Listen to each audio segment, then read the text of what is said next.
Hi Year 12, so this is the second part of your video on small female skull, and I will just read the remainder of this third and fourth stanza to you to start off. I rinse it under the tap, watch dust run away like sand from a swimming cap, then dry it, firstborn, gently with a towel.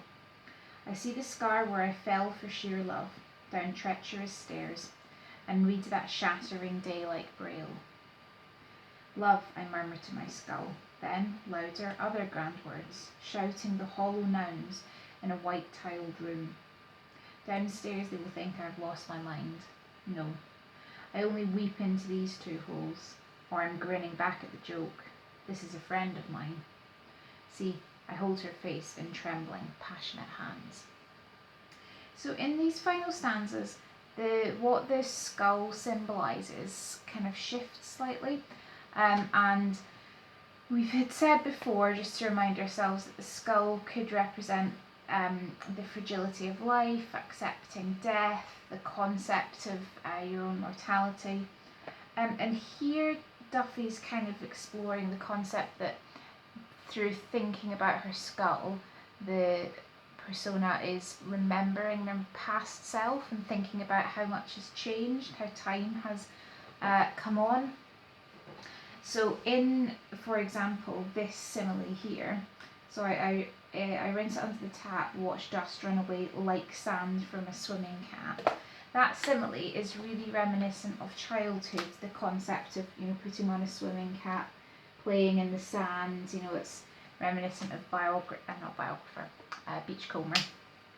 So this simile, I found my black pen again, you'll be relieved to hear I did not like writing in blue at all. This simile is kind of reminiscent of childhood. And also the sands of time. So if you think about a sand timer, the idiom sands of time, the sand kind of symbolises time moving on as well. So reminiscent of childhood and time moving on. So as we've said, this persona is kind of contemplating their life. Perhaps they're an older persona and they're kind of coming towards the end of their life and they're imagining or kind of conceptualising how much time has passed in their life. And the swimming cap being particularly reminiscent of childhood. And then the kind of the feelings of the persona earlier on, we had identified things like fear and panic, being quite self-critical, a reflective tone. Here the tone really does shift, and I think it becomes much more sentimental, much more caring. I think it shifts so much so that we could argue that there's a volta here after this rhetorical question.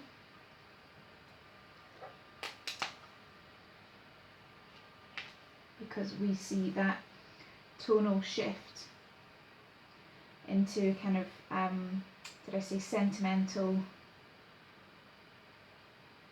and caring tone, away from the fear and panic identified earlier. So that tone is the voice of the persona. So we'll do that in yellow.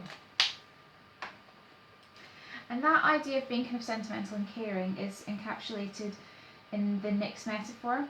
So she's imagining holding her skull, and she rinses it, imagines the sands of time running off it, and then she's drying it, and then she describes it as a firstborn, as a baby, gently with a towel. So that metaphor there, you might want to think about structurally how that metaphor is given significance with the parenthesis.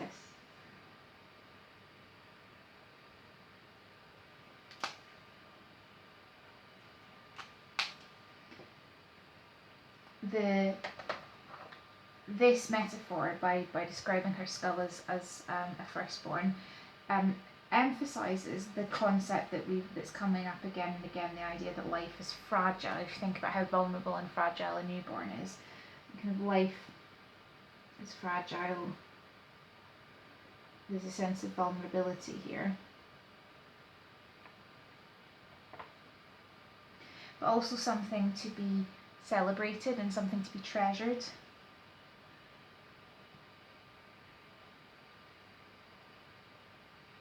And you get a sense from this persona here that they're kind of maternal and nurturing emotions coming through from the speaker.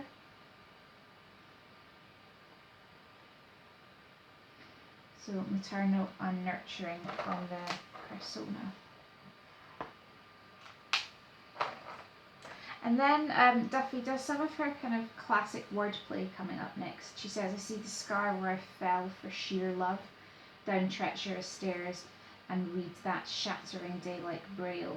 So this is, again, imagining that she is kind of feeling the skull and feeling breakages where the bones had to refuse, and reading those memories that caused those fissures in the bone, like you would read braille, so it's like bumpy. So that's what she's saying, but the wordplay here, when she's saying I fell for sheer love, so obviously it's playing on the idea of falling in love with somebody, but she's using it kind of literally to describe a physical fall, and then linking it to the idea of sheer love, something that sheers really steep, so links into the concept of falling over. It's a classic bit of Duffy wordplay, but significantly for us, what she's doing is a little bit like in Nostalgia. Remember Nostalgia, where they were reflecting on what childhood meant to them, and it was like finding a ball in a field, and there was something to do with like first love. So she's remembering back on the things that have shaped her life, the things that have given her the scars, whether they're emotional or mental scars, and the things that have shaped her life like love. So I'm going to highlight here, reads that shattering day like braille. So this simile here shows that again we have that reflective tone in the persona, and she is kind of reminiscing on what's made her life, really, those her first loves, her emotional scars, etc. So reminiscing on the kind of life-changing events, really. And that idea of reminiscing is important for the persona. Okay, so in the final stanza, she kind of explores how she's going to take a slightly different approach to viewing her life. Because as we'd said up here, it was really similar to the biographer and to the captain, in the sense that the speaker felt kind of a disdain for their own life and felt disappointed by what they've achieved. But this volta signalled a real shift, and in this final stanza, the speaker is kind of almost vowing to reflect on their life with a full heart, to reflect on their life with gladness. So, love, I murmur to my skull, then louder other grand words, shouting the hollow nouns in a white tiled room. So, I'm going to pick up this verb here, I murmur, because I think there's something quite intimate and passionate about that verb.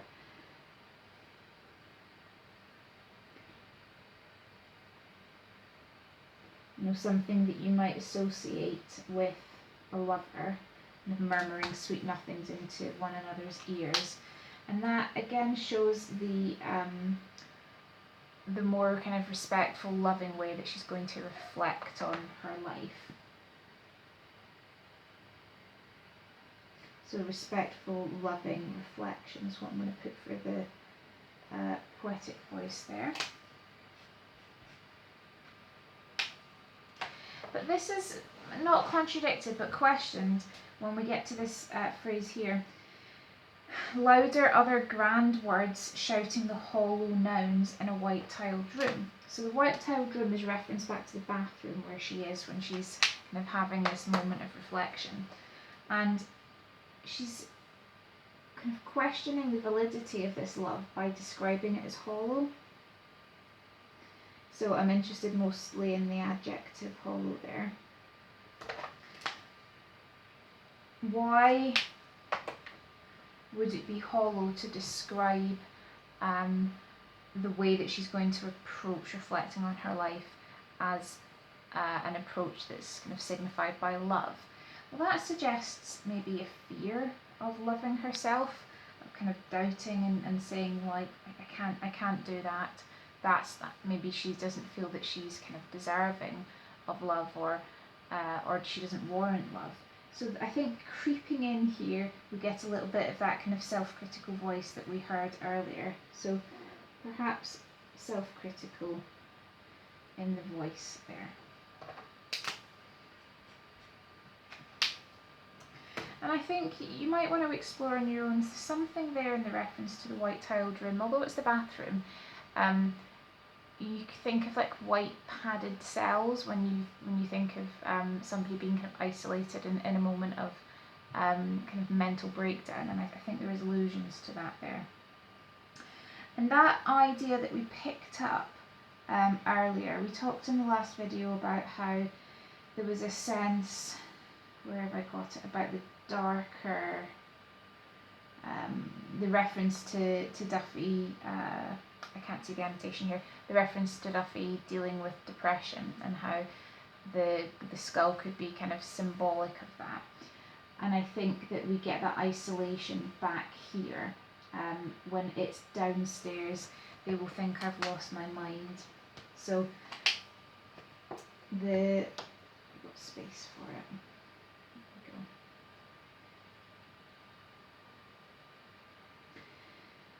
So our prepositional phrase, just preposition actually, it's just one word, isn't it? Downstairs. Does the job of like physically isolating her from other people. So it shows that isolated voice because everyone else, it's they plural, other people are away from her and she feels isolated. So there's an isolated poetic voice there again. Now they'll think I've lost my mind.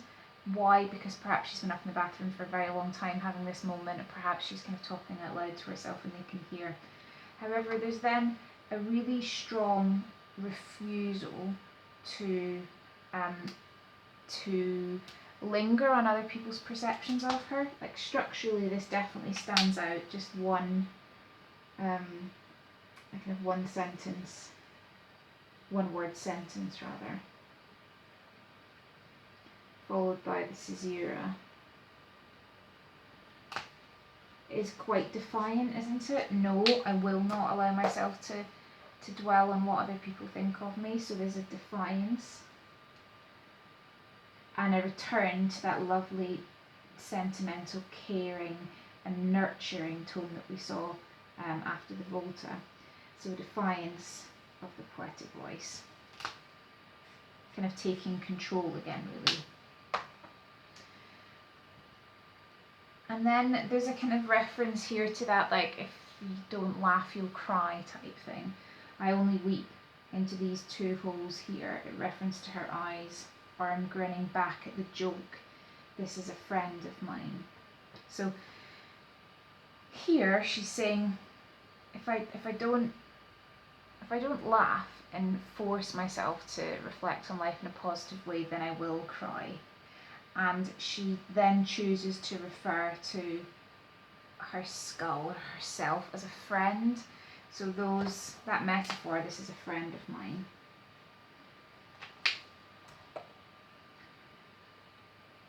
You could read potentially as a way of dissociating herself from it, but I read it much more as in a kind of embracing of her life.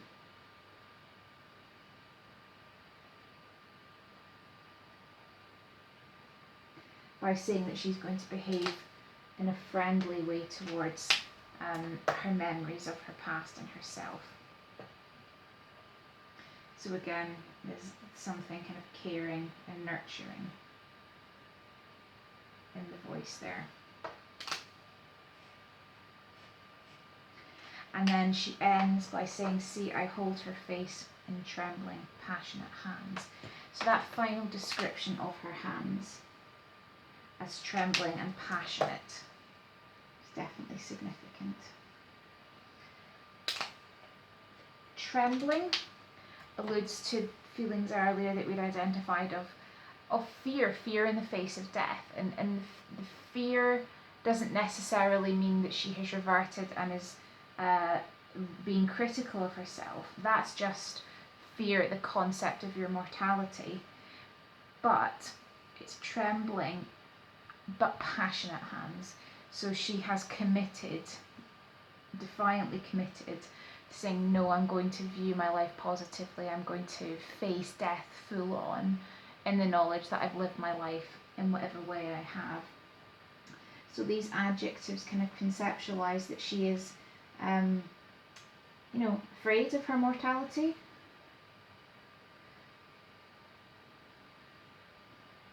Yet committed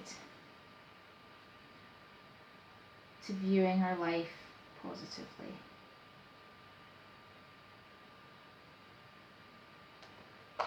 And that is the end. I really like this poem. I think there's so much in it, and it's particularly interesting in terms of the poetic voice. You feel like you kind of go on a journey with the poetic voice, just to use that metaphor.